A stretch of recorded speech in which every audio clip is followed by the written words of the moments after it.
Hello दोस्तों, अस्सलामु अलैकुम वरहमतुल्लाह। आप देख रहे हैं दी वॉइस ऑफ ट्रूथ।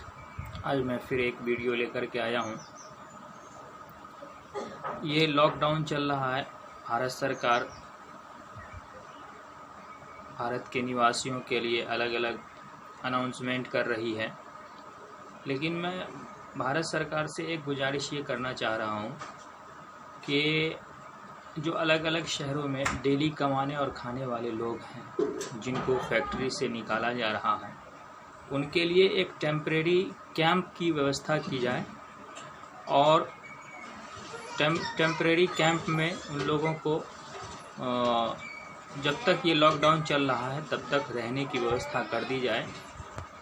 इसीलिए कि आदिवासी लोग हैं, वो 400-400, 500-500 किलोमीटर पैदल चल रहे हैं।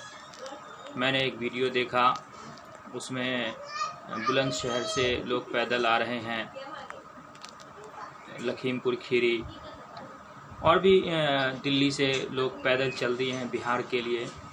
तो आप जो है पूरे देश में, पूरी दुनिया में यहाँ से फ़्लाइट भेज करके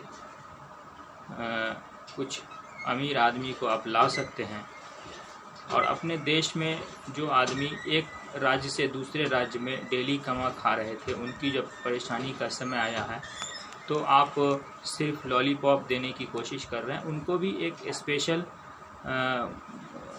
गाड़ी के ज़रिए, स्पेशल साधन के ज़रिए उनको उनके मंजिल पर पहुंचा दिया जाए, ताकि नहीं तो कोरोना वायरस से कम मरेंगे लोग और भूख से आदमी ज़्यादा मर जाएंगे।